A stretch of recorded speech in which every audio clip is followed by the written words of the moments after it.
আজকে আমরা জানব প্রবাদ সম্পর্কে। প্রবাদ কি? অর্থ হলো বিশিষ্ট এবং বচন অর্থ কথা, অর্থাৎ বিশিষ্ট তাৎপর্যপূর্ণ কথাই হলো প্রবাদ।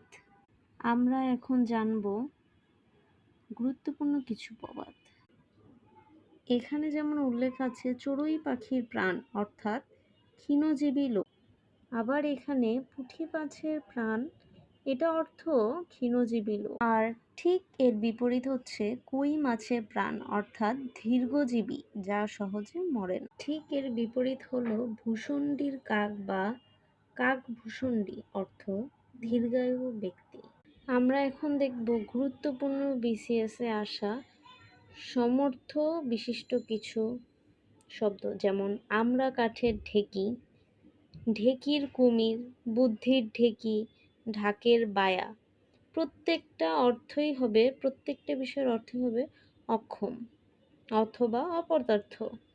তারপরে আমরা দেখি আরেকটা বিষয়, এখানেও ঢাকের কাঠি বলা হয়েছে, আমরা কাছি বা মৌ সাহেব, এটা অর্থ তোষামোদকারী।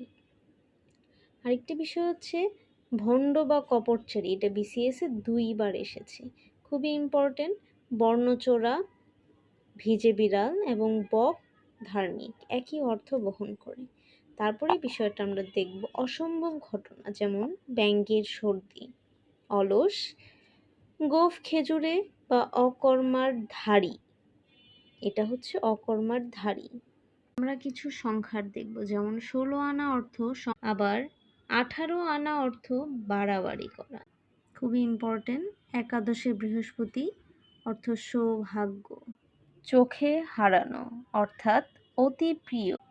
চোখের বালি, অপ্রিয় বা শত্রু। প্রায় সময় আমরা বলি গভীর জলের মাছ, এটা অর্থ খুব চালাক।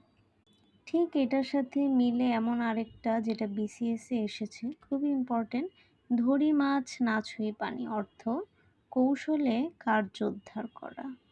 আরেকটা ইম্পর্টেন্ট বিষয় সুসময়ের বন্ধু, এখানে আমরা প্রায় সময় বলি দুধের মাছি, বসন্তের কোকিল, শরতের শিশির এবং সুখের পায়রা। BCS এ এসেছে শরতের শিশির বলতে কি বোঝায়, অর্থাৎ সুসময়ের বন্ধু, খুবই গুরুত্বপূর্ণ। তারপর আমরা রেগুলার ব্যবহার করি এমন কিছু শব্দ, যেমন মুখে চন্দন বা চন্দন পরা, ভবিষ্যৎবাণী বাস্তবায়নের কামনা। তেমনি ফুলটুসি, সহজে আহত বোধ করে যে।